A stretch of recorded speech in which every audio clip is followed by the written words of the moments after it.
क्या आपके भी जोड़ों में दर्द, ऐंठन, सूजन तो नहीं, कहीं आर्थराइटिस तो नहीं है?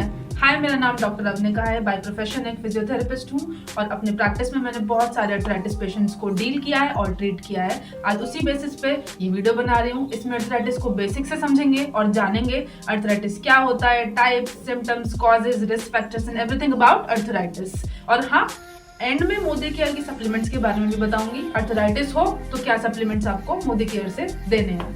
अब आर्थराइटिस को सीधी भाषा में समझो तो दर्द और सूजन जोड़ों के अंदर। जोड़ क्या होते हैं? जहाँ दो हड्डी मिलती हैं उन्हें जोड़ कहते हैं। जैसे आपके घुटने, आपका हिप जॉइंट, आपकी कलाई, आपकी फिंगर्स, ये सब जॉइंट्स हैं। सो आर्थराइटिस में क्या होता है? ये जॉइंट्स अकड़े रहते हैं, दर्द होता है, सूजन होती है, पफी पफी रहते हैं, स्वेलिंग आ जाती है। ये सब आर्थराइटिस के सिम्टम्स हैं। बेसिकली जोड़ों की खराबी को हम आर्थराइटिस का नाम दे देते हैं। अब आर्थराइटिस तो कई प्रकार के होते हैं, जैसे different flavours of ice cream, but कुछ टाइप्स ना बहुत कॉमन है।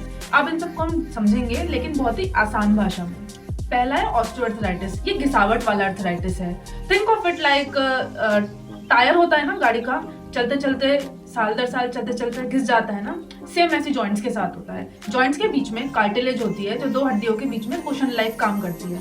अब वो जैसे जैसे समय बीतता है उम्र के साथ घिसने लगती है और हमें आर्थराइटिस हो जाता है। जब कार्टिलेज कम हो जाता है तो हड्डियां आपस में घिसने लगती हैं और रगड़ खाने लगती हैं, जिसे हम घिसावट वाला आर्थराइटिस या ओए ऑस्टियोआर्थराइटिस कह देते हैं। इससे क्या होता है? दर्द होता है, सूजन होता है और इन्फ्लेमेशन होती है, स्टिफनेस होती है। इसकी वजह से हमें जोड़ इस्तेमाल करने में तकलीफ होने लगती है। ओए यूजुअली एज के साथ होता है। सिंपली कहूँ तो ये wear and tear of joints है और हिप्स, नी, फिंगर्स, इन सब में ज्यादा कॉमन है। अब सेकेंड है रूमेटॉइड आर्थराइटिस, जिसे हम आरए भी कहते हैं। इसे ऑटो इम्यून आर्थराइटिस भी कहते हैं। अब इम्यून मतलब क्या? हमारे शरीर की रोग प्रतिरोधक क्षमता। और अब ऑटो इम्यून मतलब क्या? हमारा इम्यून सिस्टम जो बेसिकली जर्म से लड़ता है वो कंफ्यूज हो जाता है और हमारे ही जॉइंट्स को बैकफायर और अटैक करने लगता है, जिसको हम रूमेटॉइड आर्थराइटिस कह देते हैं। अब सोचो, हमारी बॉडी खुद ही मिस्टेकनली हमें ही अटैक कर रही है और इससे होता क्या है? जॉइंट्स में सूजन आ जाती है, इन्फ्लेमेशन जिसे कहते हैं, लालपन, दर्द, ऐंठन, अकड़न। ये छोटे छोटे जॉइंट्स को ज्यादा इफेक्ट करता है रादर देन बड़े बड़े जॉइंट्स, जैसे छोटी छोटी फिंगर्स, कलाई, इन सब से स्टार्टिंग होती है।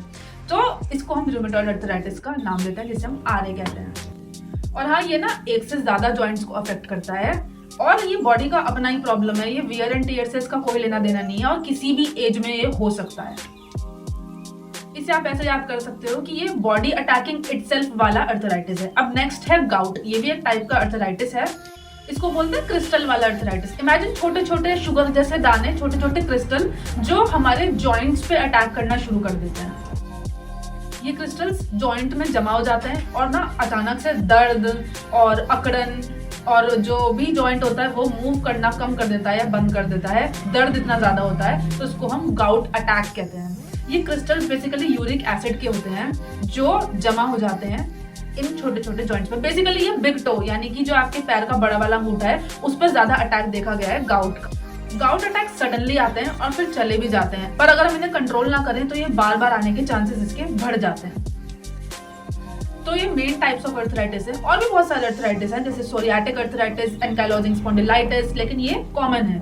अब कॉमन है लेकिन आपको ये समझना जरूरी है कि हर टाइप का आर्थराइटिस डिफरेंट होता है और ट्रीटमेंट भी इसका अलग होता है। तो आपको नियर बाय अपने डॉक्टर से कंसल्ट करना बहुत जरूरी है। आर्थराइटिस के सिम्टम्स के बारे में बात करती हूँ। ये बहुत सिंपल है और आम आदमी भी बहुत आसानी से और इजीली समझ सकता है। बहुत आसान भाषा में समझेंगे। पहला सिम्टम है दर्द। बहुत कॉमन सिम्टम है, जोड़ के बीच में दर्द होगा। घुटने, आपके कूल्हा, आपकी उंगलियां, कलाई, इनमें दर्द होगा। और ये दर्द कभी कभी हल्का हल्का होता है, कभी बहुत ज्यादा होता है। कभी कभी लगेगा कि चुभन जैसा है, कभी कभी लगेगा बहुत ज्यादा हड्डी टूटने जैसा दर्द है। दर्द अगर आप मूवमेंट करेंगे, चलेंगे फिरेंगे तो बढ़ भी जाता है और रेस्ट करने पे कम या बिल्कुल डिसअपियर भी हो जाता है। वर्स्ट कंडीशंस में लेटे लेटे और रेस्ट करने पे भी दर्द परसिस्ट करता है। बेसिकली कहने का मतलब ये है, जहाँ जॉइंट है वहाँ पेन फील होगा। अब दूसरा है स्टिफनेस। स्टिफनेस यानी कि अकड़न। सुबह सुबह उठने के बाद या फिर कुछ देर बैठ के उठने के बाद अकड़न, जकड़ा जकड़ा सा आपको जॉइंट महसूस होगा। मूवमेंट करना मुश्किल लगता है, जॉइंट्स को सीधा करना या मोड़ना मुश्किल लगता है। ऐसा लगता है जैसे हमारे जॉइंट के अंदर का तेल ही खत्म हो गया है। और मॉर्निंग स्टिफनेस बहुत कॉमन है। ये स्टिफनेस सुबह कुछ मिनट से आधे घंटे तक भी रह सकती है, जो आपको परेशान कर सकती है। अगला सिम्टम है सूजन। बहुत पफी पफी लगता है जॉइंट के अराउंड। ऐसा लगेगा जैसे हैवी हो गया है जॉइंट, पानी पानी जैसा भर गया है उसके अंदर। और बहुत ही हैवी जॉइंट आपको फील होगा, नॉर्मल वेट वाला जॉइंट आपको फील नहीं होगा, दैट इज स्वेलिंग। और सूजन के साथ साथ जॉइंट गर्म भी लग सकता है, आप उसे जॉइंट को टच करोगे तो आपको जॉइंट गर्म भी महसूस होगा। अच्छा, जॉइंट लाल भी हो जाता है, जहां भी सूजन होगी वहां पे लाल हो जाएगा और आप छुओगे ना उस एरिया को तो वो गर्म लगेगा, ये इन्फ्लामेशन का साइन है। ये ऑस्टियोआर्थराइटिस में तो नहीं होता, वो घिसावट वाला अर्थराइटिस, लेकिन रूमेटॉइड अर्थराइटिस और गाउट में देखा गया है कि जॉइंट के अराउंड लालपन हमें नेकेड आइज से दिख जाता है। अब अगला सिम्टम है मूवमेंट जो है जॉइंट के अराउंड वो कम होना। ये जाम होने की वजह से होता है। आप मान लीजिए फिंगर ले लीजिए, इसका ओपन और क्लोज होना, खुलना और बंद होना मुश्किल हो जाएगा और कम हो जाएगा और ऐसा लगेगा जैसे जॉइंट जकड़ गया है या इसकी रेंज ऑफ मोशन कम हो गई है। अच्छा, इनमें से हर सिम्टम हर अर्थराइटिक पेशेंट को नहीं आएगा और इंटेंसिटी भी वेरी करती है, किसी को ज्यादा महसूस होंगे, किसी को कम महसूस होंगे। तो ऐसा नहीं है कि बिल्कुल एक पत्थर की लकीर है कि एग्जैक्ट सारे ही सिम्टम्स आपको देखने को मिलेंगे, किसी को कुछ मिलता है, किसी को कुछ, किसी को सारे भी मिलते हैं, डिपेंड करता है कि इंटेंसिटी क्या है। अब रिस्क फैक्टर्स और कॉजेज की बात करें, अर्थराइटिस के रिस्क फैक्टर और जो कॉजेज हैं वो थोड़े से कॉम्प्लेक्स हैं, लेकिन मैं आपको सिंप्लीफाई करके बताऊंगी कि ये क्या क्या होता है। अगर हम ऑस्टियोआर्थराइटिस के कॉजेज की बात करें कि वजह क्या है, क्यों होती है अर्थराइटिस, तो मेन तो एज है। जैसे जैसे उम्र बढ़ेगी वैसे वैसे जॉइंट के बीच का कार्टिलेज घिसेगा और अर्थराइटिस हो जाएगा।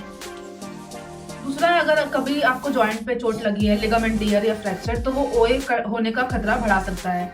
वहां पर आपका जो कार्टिलेज है उसको भी रिस्क हो सकता है इस चोट लगने के बाद। तो ये एक कॉज भी है और ये एक रिस्क फैक्टर भी है कि इसकी वजह से ये ओए हमें हो सकता है। चोट जो है कार्टिलेज को डैमेज कर सकती है और wear and tear process fast हो जाता है, तो हमें अर्थराइटिस के चांसेस बहुत ज्यादा बढ़ जाते हैं। दूसरा है ओवर यूज, अगर आप जॉइंट को ज्यादा जरूरत से ज्यादा यूज कर लोगे तो भी वो खराब हो जाएगा। जैसे हैवी वेट लिफ्टिंग हो गया, जॉइंट में बहुत प्रेशर पड़ रहा है, कार्टिलेज जल्दी घिस जाएगा। तो ओवर यूज जो है ये एक कॉज भी है और रिस्क फैक्टर भी है इनिशियल पीरियड पे। आरए या रूमेटॉइड अर्थराइटिस की बात करूं तो सबसे बड़ा कॉज तो उसका ऑटो इम्यून डिसऑर्डर ही है, जो ही मैंने पहले वीडियो में बताया कि आपका इम्यून सिस्टम खुद ही आपको अटैक करने लगता है कंफ्यूज होके। अब डॉक्टर्स को एग्जैक्ट नहीं पता कि ऐसा क्यों करता है, बट हाँ जेनेटिक्स और एनवायरनमेंट रोल प्ले करते हैं इस चीज को बिगाड़ने में। अब जेनेटिक्स क्यों बोला, जेनेटिकली कुछ जीन्स आपको RA यानी कि रूमेटॉइड अर्थराइटिस के लिए प्रोन बना सकते हैं। और एनवायरनमेंट की बात करूं तो स्मोकिंग और कहीं ना कहीं कुछ हद तक ना पोल्यूशन भी एक फैक्टर है, एनवायरमेंटल फैक्टर, जो इम्यून सिस्टम को, इम्यूनिटी को कंफ्यूज करता है। अब गाउट की बात कर लेते हैं। गाउट किस वजह से होता है, हमेशा हाई यूरिक एसिड लेवल्स की वजह से होता है। अब यूरिक एसिड क्या है ये एक सवाल उठता है, यूरिक एसिड के लेवल हाई क्यों जाता है ये दूसरा सवाल उठता है। यूरिक एसिड क्या होता है ये समझो। यूरिक एसिड होता है जब हम बॉडी में प्रोटीन को तोड़ते हैं, यानी कि जब प्रोटीन बनता है और टूटता है, प्रोटीन के टूटने पे कचड़ा जो निकलता है ना, उस कचड़े को हम यूरिक एसिड का नाम दे देते हैं। अब यूरिक एसिड समझ आ गया क्या होता है। यूरिक एसिड का लेवल कब बढ़ेगा, या तो किडनी ठीक से फिल्टर नहीं कर पा रही है, कचड़े को साफ नहीं कर पा रही है, या फिर आप पानी कम पी रहे हो। इन वजह से यूरिक एसिड का लेवल बॉडी में बढ़ जाता है। और भी कई रीजन होता है, जैसे कि आपका खाने पीने का तरीका सही नहीं है, आप सी फूड ज्यादा खा रहे हो और आप कार्बोनेटेड ड्रिंक्स ज्यादा ले रहे हो, रेड मीट ज्यादा ले रहे हो, तो ये आपका यूरिक एसिड लेवल बढ़ा देता है। ज्यादा प्रोटीन हो जाएगा बॉडी में तो वो टूटेगा, टूट के उतना ही ज्यादा वेस्ट प्रोडक्ट होगा, जितना ज्यादा वेस्ट प्रोडक्ट होगा उतना ज्यादा यूरिक एसिड का लेवल बढ़ेगा। तो ये सब ऑटो कनेक्टेड है आपस में, तो इसलिए आपको स्टार्टिंग से ही ऐसी चीजें करनी है जिससे आपका जो यूरिक एसिड का लेवल है ना वो कंट्रोल रहे, तो अपने आप ही आपको गाउट नहीं होगा।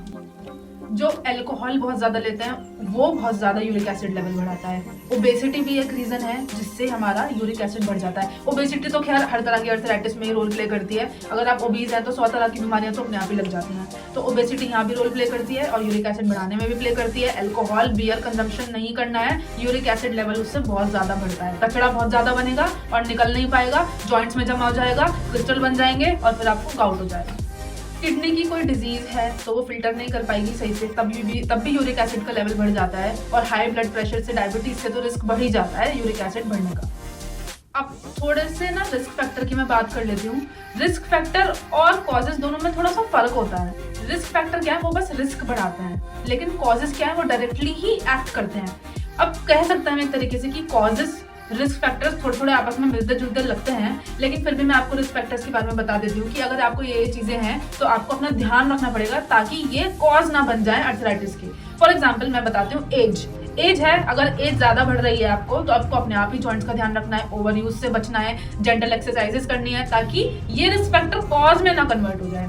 सेकेंडली है, अगर आपकी फैमिली हिस्ट्री है, जो ओए और आरए से हैं लोग, मतलब अगर आपकी फैमिली में कोई पहले से रिमेटॉइड आर्थराइटिस या फिर गठिया बाये का इंसान है तो आप अपने आप का खास ध्यान रखें जिससे कि ये रिस्क फैक्टर फिर से कॉजेज में ना कन्वर्ट हो जाए। आरए और ओए फीमेल्स में बहुत कॉमन है और जो गाउट है वो मेल्स में बहुत कॉमन है। अब कुछ रिस्क फैक्टर्स को आप कंट्रोल कर सकते हैं, कुछ को नहीं कर सकते। जैसे जेनेटिक्स है, आप उसे कंट्रोल नहीं कर सकते, लेकिन वेट मैनेजमेंट है, हेल्दी लाइफस्टाइल है, उसको आप कंट्रोल करके अर्थराइटिस को अपने नियंत्रण में ला सकते हैं। या फिर अर्थराइटिस नहीं है, आप रिस्क फैक्टर्स के शिकार हैं, तो आप अर्थराइटिस होने से खुद को बचा सकते हैं।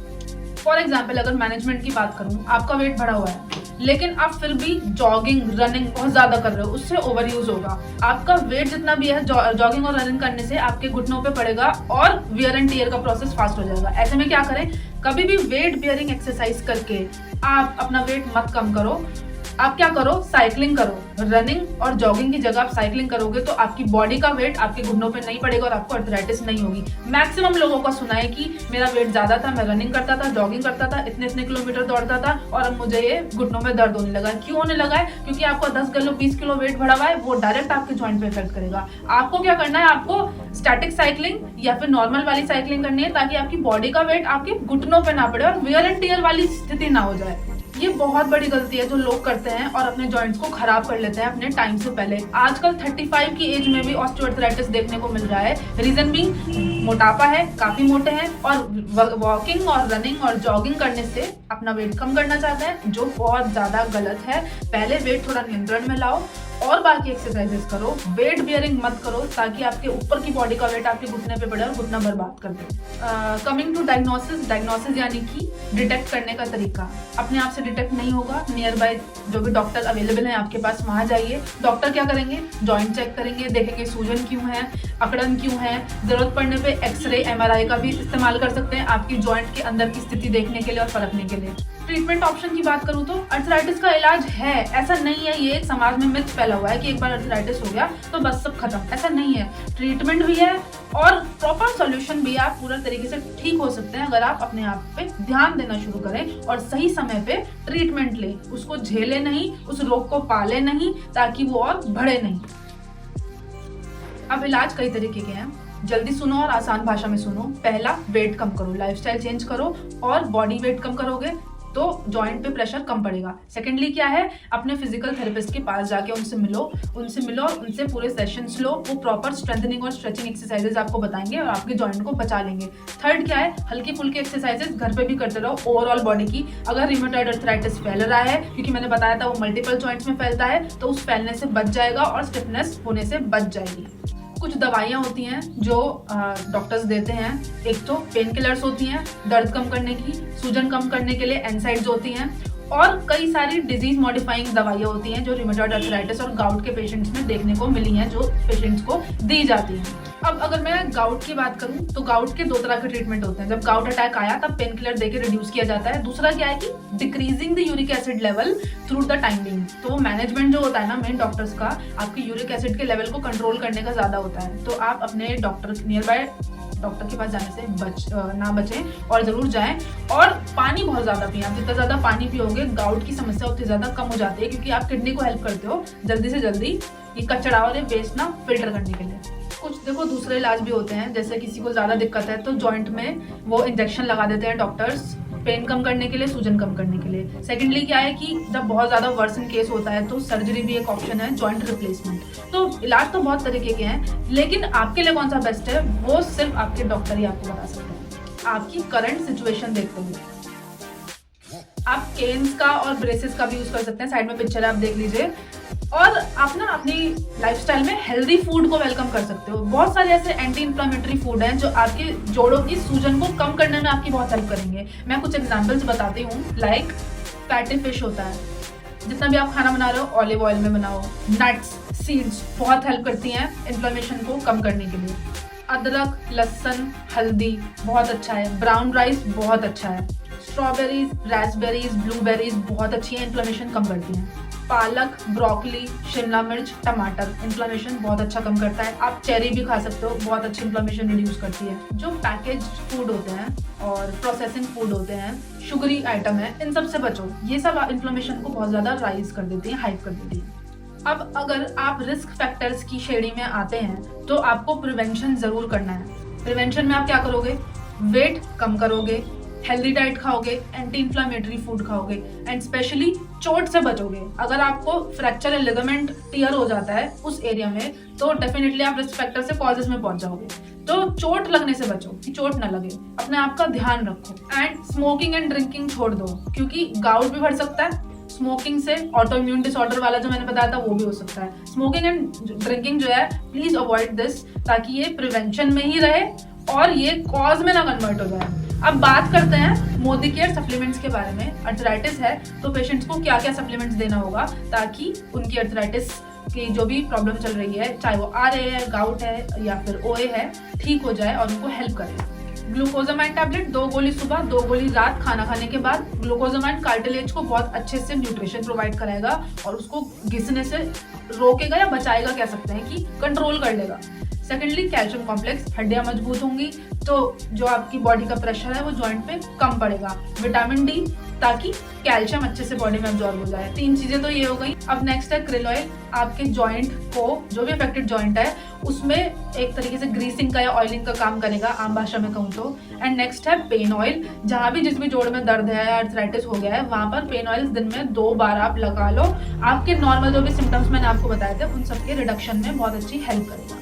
ये जितने भी सप्लीमेंट बताए हैं इनकी वीडियोस अलग से यूट्यूब पे पड़ी हुई है मेरे चैनल पे, आप अलग से भी डिटेल में इनके बारे में जान सकते हैं कि ये सप्लीमेंट कैसे आपकी बॉडी में हेल्प करते हैं।